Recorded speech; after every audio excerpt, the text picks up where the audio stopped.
Hola chicos, buenos días.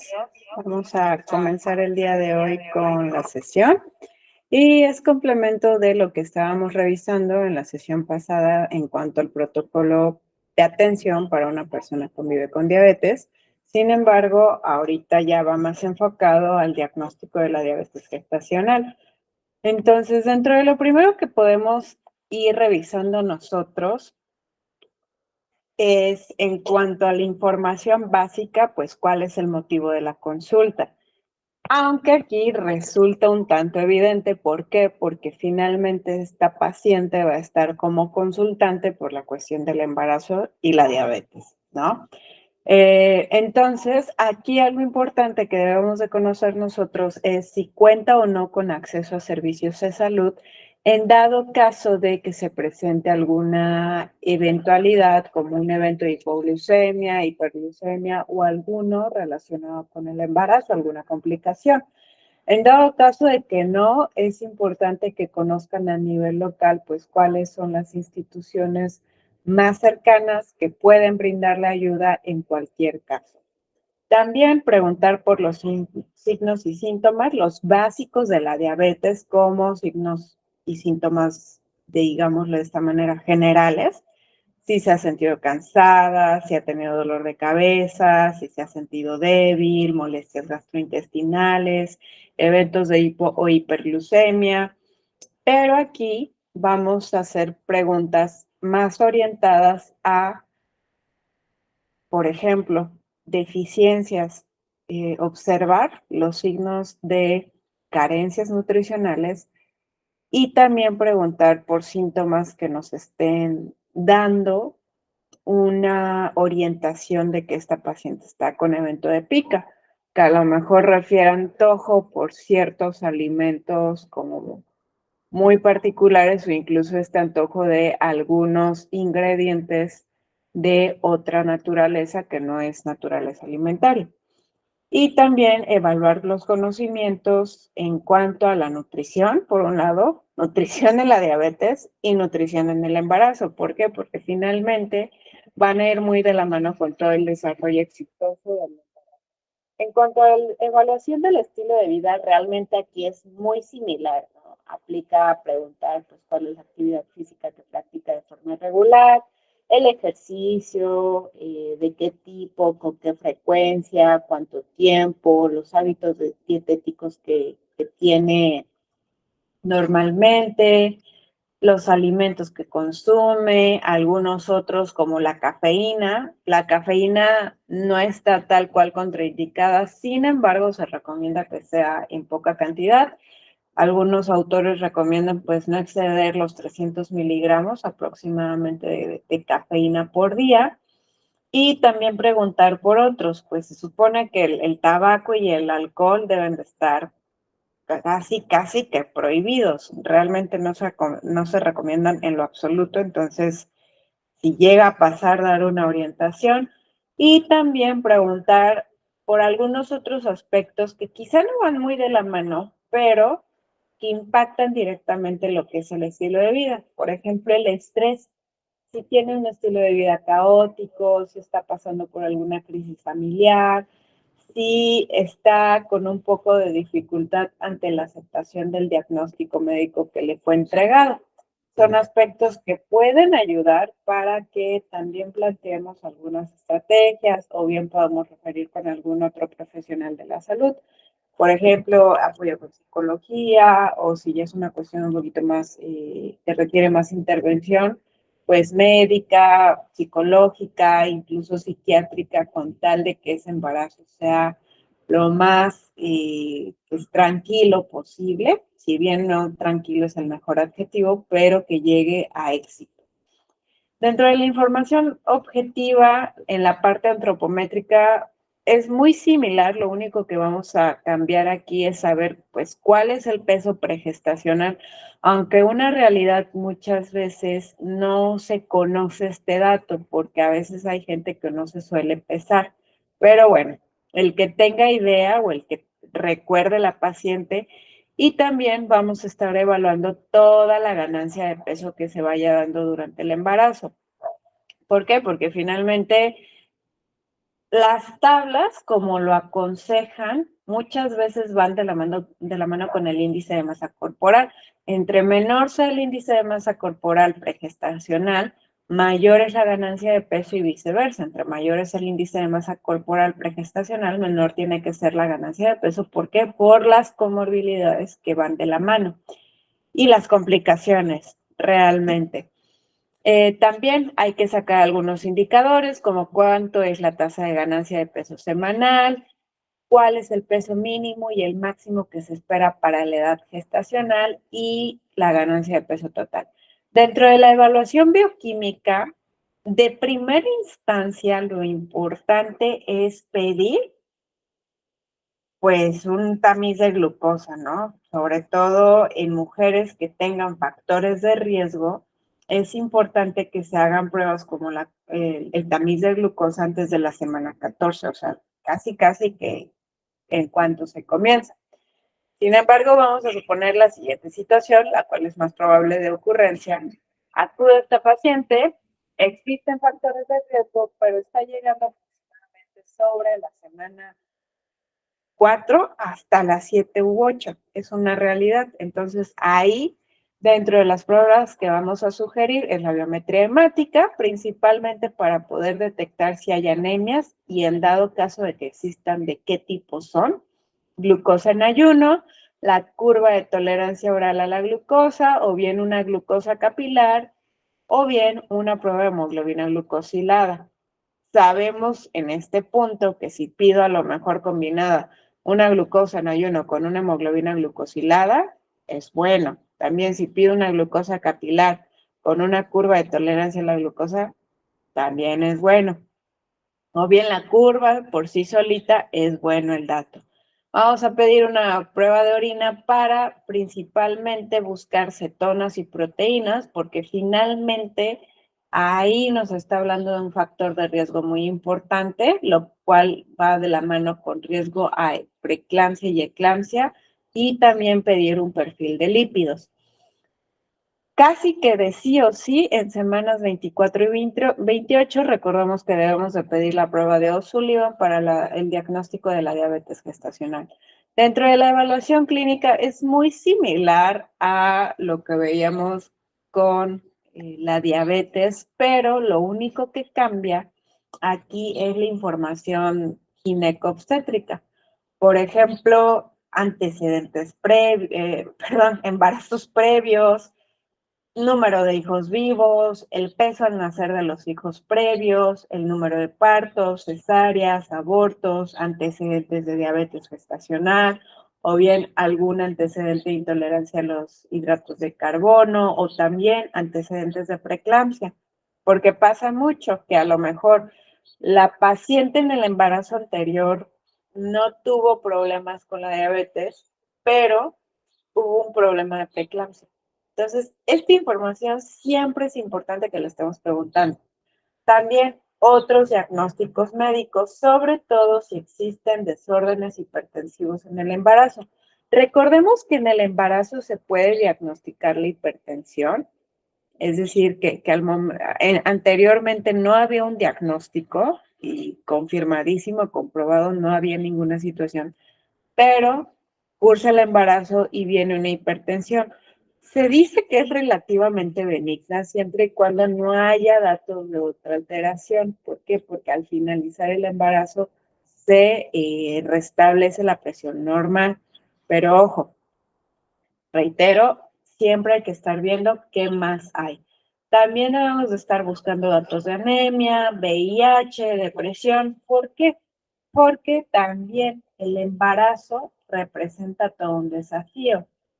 Ahora, también si ha habido alguna hospitalización por descontrol glucémico, dependiendo en la semana de gestación que está cubriendo esta paciente con nosotros, y los medicamentos, si está utilizando insulina, si se está suplementando con ácido fólico, con calcio, hierro o bien con un multivitamínico, si conoce su presión arterial, si sabe cómo va el crecimiento del feto y aquí, ojo, se dan cuenta cómo otra vez coloco esta parte del uso de la herbolaria, es muy importante considerarla. La evaluación dietética aquí, la verdad, perdónenme, pero es exactamente igual que como lo hacemos con otros padecimientos. Lo único que vamos a estar como un poquito más quisquillosos es en la parte de cómo está la ingesta de fibra, de folato, de hierro, de vitamina A, D, C, calcio principalmente. Todos estos micronutrientes que sabemos que son muy importantes durante el embarazo.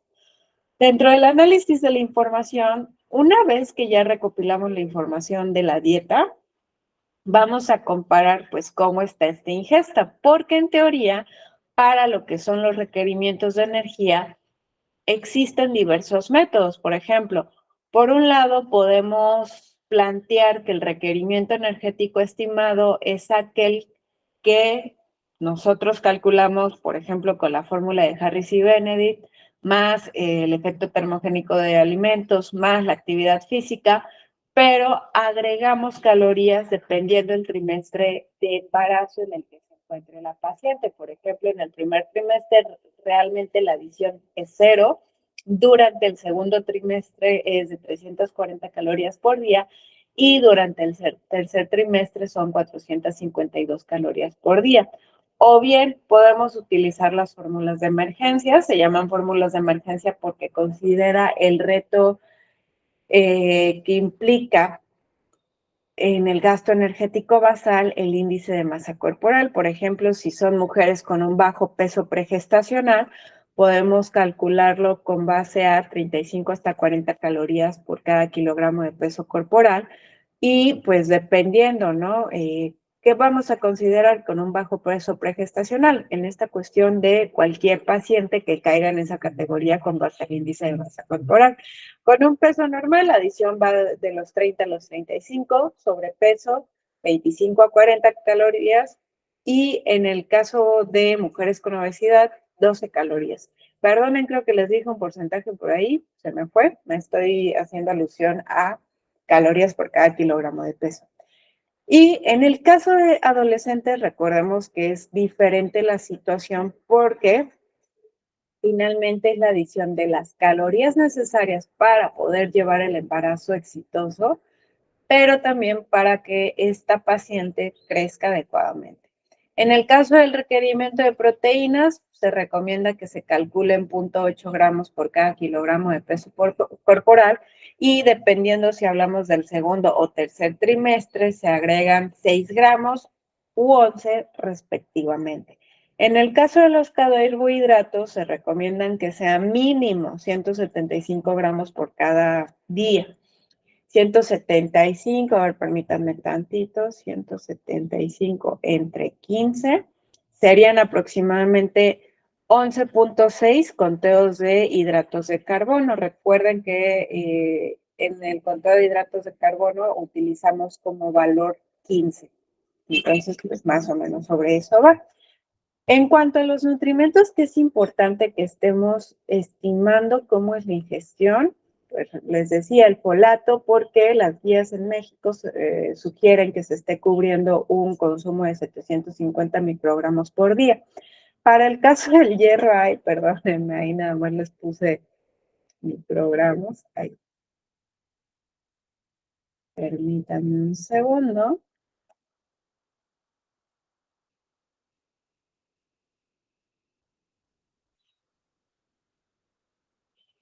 En el caso del hierro, son 28 miligramos por día, igual con base a las recomendaciones en México. En el caso de la vitamina A son 640 microgramos por día, vitamina D 5 microgramos por día, calcio 138 microgramos por día y calcio hasta 1000 miligramos por día. Dependiendo, ahorita les voy a decir más adelante algunas consideraciones, porque probablemente, como dicen por ahí, ustedes tengan otros datos, ¿no? Pero ahorita vamos a ver por qué les estoy comentando esta información. En el caso de lo que es los diagnósticos nutricios más comunes, podemos tener problemas en cuanto a la ingestión, sobre todo relacionado con el embarazo, porque muchas veces la ingesta en el primer trimestre se puede ver comprometida derivado de las molestias. Y por otro lado, como estamos hablando de la diabetes gestacional, Puede haber también problemas en la ingesta con que venga una restricción por un mal planteamiento en el tratamiento. También podemos tener problemas clínicos y de función, los valores de laboratorio alterados, ¿no? Pero los que nos deben de competir principalmente es una pérdida de peso voluntaria o involuntaria, porque recordemos que la pérdida de peso no se sugiere tanto durante el embarazo, y también nos compete una ganancia de peso excesiva o insuficiente. ¿Por qué? Porque a lo mejor puede ser relacionada a edema. Es normal el edema, pero dependerá. Normal que sea en extremidades inferiores, anormal que sea en cara o en párpados, porque eso ya me está orientando que puede existir problemas de preeclampsia. Y problemas conductuales o ambientales, tiene toda esta cuestión de falta de los conocimientos acerca de la nutrición, la alimentación, el embarazo, la diabetes, también las creencias, y la falta de la autovigilancia capilar, perdón, vigilancia de la glucosa capilar. Aquí aplica exactamente lo mismo que el paciente con diabetes. Toda esta cuestión del automonitoreo es muy, muy importante. Y también la inactividad física, por ejemplo, pueden ser situaciones que debemos estar revisando. Dentro de los objetivos del tratamiento principalmente es tener esa glucosa en la normalidad lo más que se pueda, que el consumo de energía y de nutrimentos sea el adecuado y que a través del plan dietoterapéutico las molestias propias del embarazo, como las náuseas, el estreñimiento, el reflujo o la acidez estomacal, no las estemos propiciando nosotros con los alimentos que estamos sugiriendo a través de la dieta o bien a través de las recomendaciones que demos. También promover el consumo adecuado durante y después del embarazo de los alimentos para optimizar la salud materno-fetal. Porque si bien el embarazo y la diabetes son todo un desafío, pues lo que viene después, ni se diga, ¿no? El tema de la lactancia, o bien, si ya es una mamá con otros hijos, pues se imaginan, ¿no? Entonces, ahí el consumo de nutrimentos de forma equilibrada es algo fundamental. También la realización de la actividad física siempre y cuando no existan ciertas limitantes que a continuación revisaremos, y la implementación y el desarrollo de hábitos saludables. Reiterándoles muchísimo, chicos, recuerden que cuando hablamos del autocuidado, hablamos en un sentido muy amplio de muchas herramientas, de muchos aspectos que nos conforman como individuos.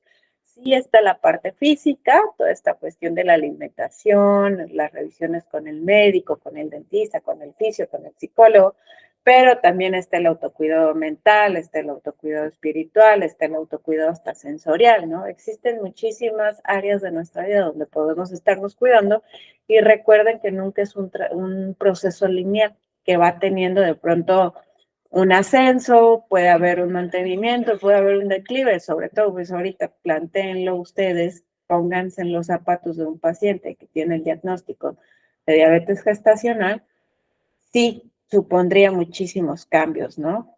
Ahora, contraindicaciones para hacer ejercicio en el embarazo, las que sí, absolutas, que existe una ruptura de membranas. Por ejemplo, que se desprende el tapón mucoso, que se llega a romper la fuente, entre algunos otros, pero creo que son los principales.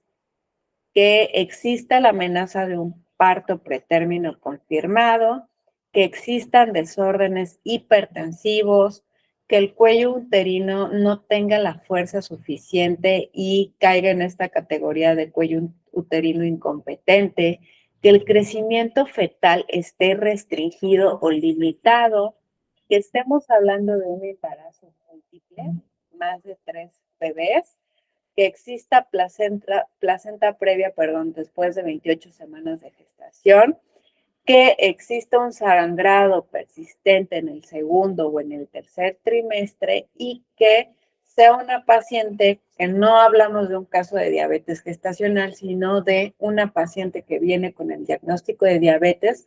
Aquí les puse tipo 1, pero realmente cualquier diabetes, tipo 1, tipo 2, que no tenga el control. ¿Por qué?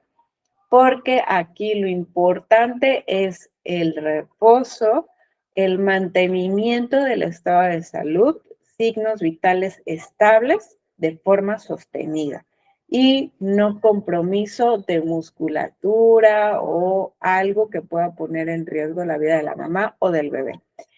Si la paciente llega con ustedes y les dice, bueno, es que tuve un sangradito un día y ya por eso no hago ejercicio, pues tratar de tranquilizarlas, preguntar si ya acudió con el ginecólogo, comentaron esta eventualidad y pues tratar de sugerir actividades pues suaves, ¿no? Un entrenamiento suave.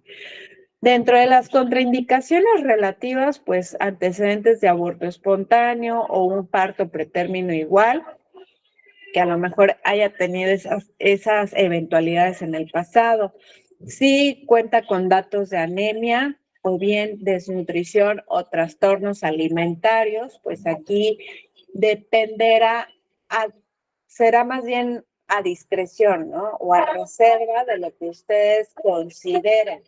Porque cuando estamos hablando de un trastorno de la conducta alimentaria, podría salir contraproducente, sobre todo cuando hablamos de anorexia, ¿no? Que llega a ser muchas veces muy restrictivo.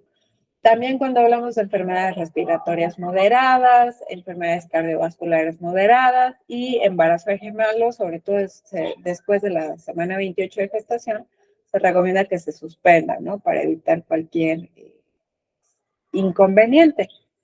Dentro del plan de tratamiento nutricional, lo ideal es cubrir el 100% de los requerimientos, a excepción de la obesidad.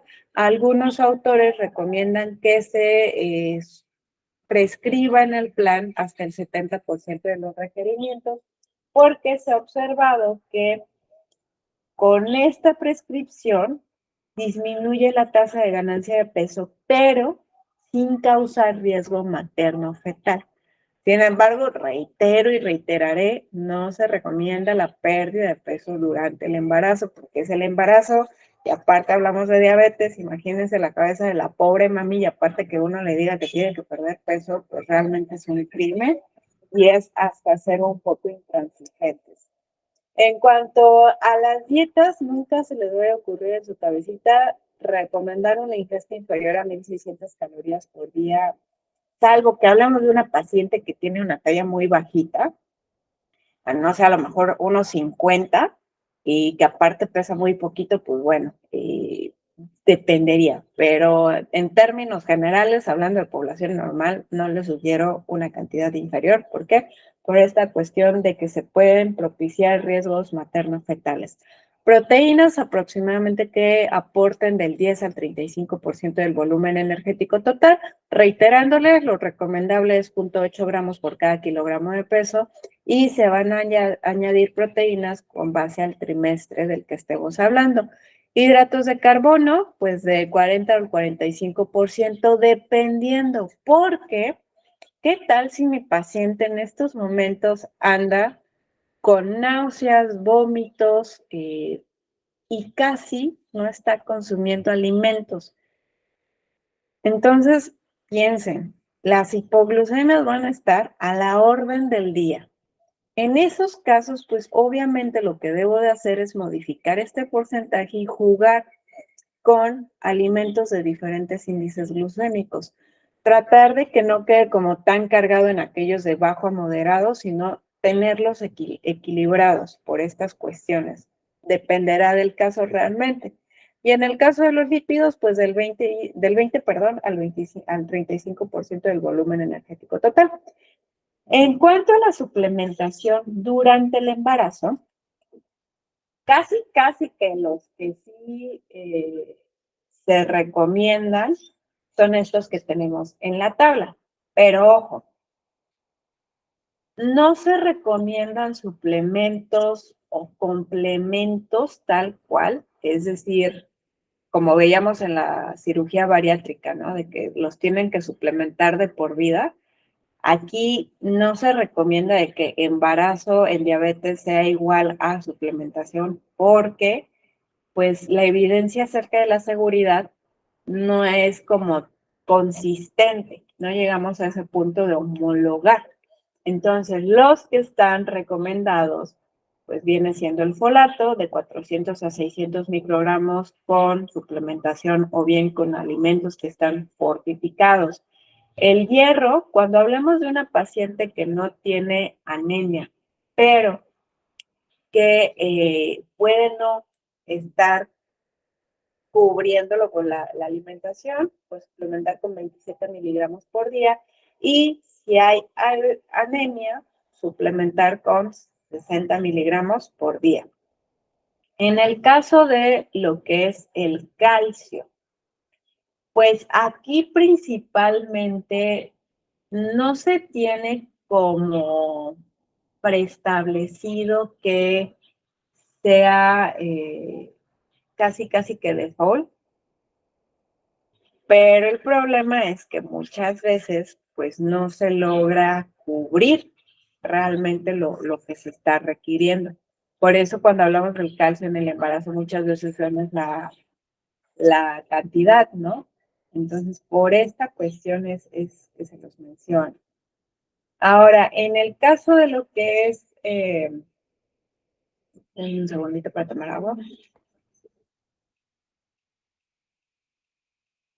Allá. En el caso de que se llegue a recomendar el calcio, pues tratar de que sea con alimentos para que se promueva la absorción, pero ojo, ya saben que deben de estar vigilando que no vayan de la mano con lo que es hierro o con lo que es cobre, porque pueden competir por ahí de pronto.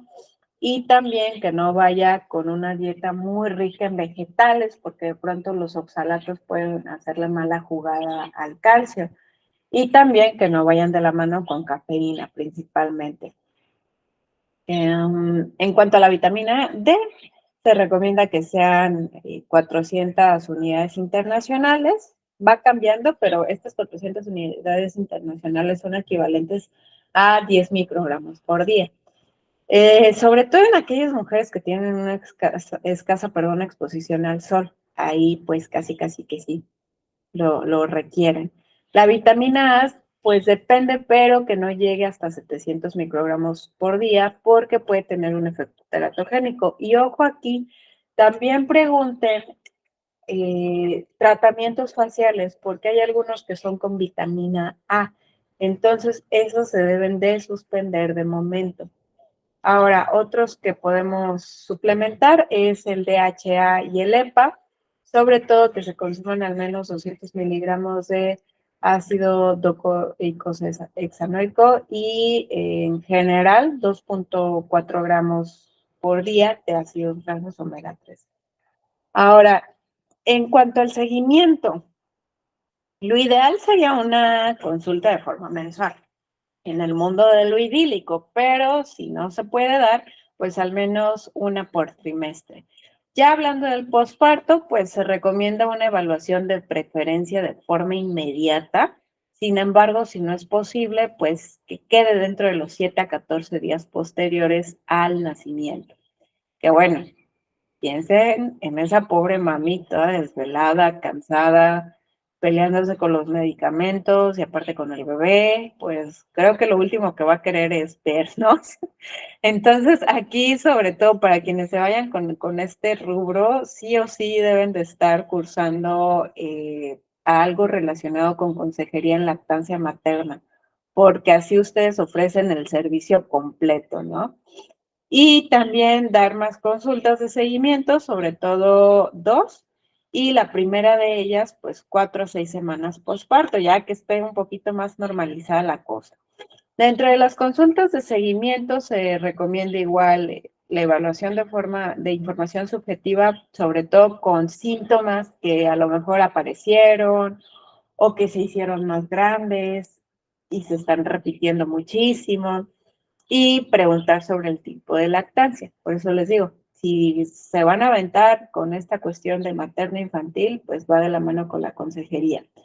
Dentro de la información objetiva, vamos a continuar con la evaluación de la estatura, el peso. Vamos a tratar de dar un poquito de tiempo a plantear estas estrategias de pérdida de peso, o sea, todo eso puede esperar realmente. Los libros, algunos autores recomiendan que de preferencia se esperen 2 meses antes de plantear la pérdida de peso. ¿Por qué 2 meses? Porque vamos a dar prioridad a que se establezca la lactancia y que quede bien instaurada. Posterior a ello, pues ahora sí ya conflictuamos ahí a la pobre paciente.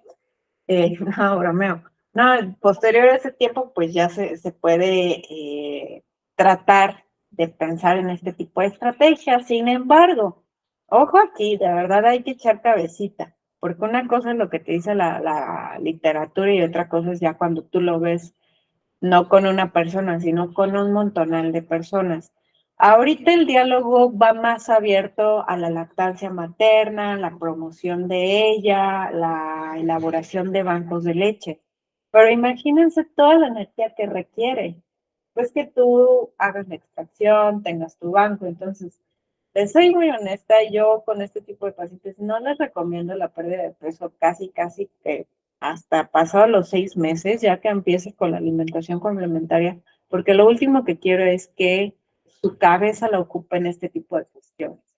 Entonces, simplemente vamos a ver cómo van cambiando las cuestiones de la antropometría y busquemos dónde tenemos foquitos rojos en el cuerpo. ¿A qué me refiero? Algo que se puede dar en el embarazo es la diástasis abdominal, es decir, la pared abdominal, los músculos, digámoslo en términos sencillos, como que se rompe. Entonces, el abdomen queda como muy inflado, muy abultado, por más que la paciente haga abdominales y de todo. Entonces, ahí tenemos que mandar a fisioterapia porque no va a haber de otra más que a través de entrenamientos. Generalmente los fisios mandan hipopresivos y también algunos otros trabajos abdominales. También debo de estar preguntando otras cuestiones relacionadas al suelo pélvico, por ejemplo, si está presentando incontinencia, ya sea urinaria o fecal, porque también estaría siendo necesaria una rehabilitación. Debo de estar preguntando si siguen algunos síntomas gastrointestinales que a lo mejor pensábamos que eran por el embarazo y resulta que no, teníamos alguna patología ahí instaurada. También debo de preguntar en general, pues esta paciente tuvo muchísimos cambios, ¿qué otras molestias hay? Porque muchas veces es necesario mandar al fisioterapeuta para rehabilitar ese cuerpo que durante 9 meses, poquito más, poquito menos, estuvo con un embarazo y con una diabetes. En cuanto a la bioquímica, sobre todo en semana 6 y semana 12 posparto, pues pedir otra vez pruebas de curva de tolerancia oral a la glucosa para observar que todo regresó a la normalidad. En la parte clínica, pues bueno, continuar con la observación de los signos, síntomas que se estuvieron presentando. Sobre todo, pues evaluar cómo va la presión, si hay datos relacionados con la glucosa, entre otros. Y en la parte de la dietética, pues igual continuar con toda la evaluación. Dentro de lo que es, pues que tengamos nuevos hallazgos, pues vamos a continuar, ¿no? Aquí se los puse en consultas de seguimiento e hice mucha alusión a un posparto, pero pues puedo tener seguimiento durante todo el embarazo. Entonces, el objetivo siempre va a ser tener un embarazo a término o con el menor número de complicaciones, tanto para mamita como para bebito.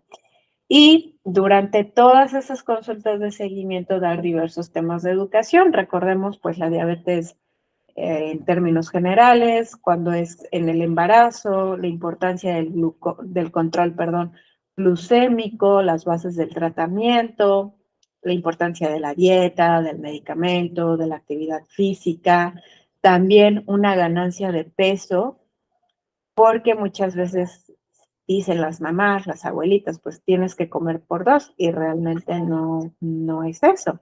También un manejo higiénico y seguro de alimentos. Aquí voy a hacer una pequeña pausa porque viene mucho este tema de qué alimentos son recomendables y cuáles no durante el embarazo.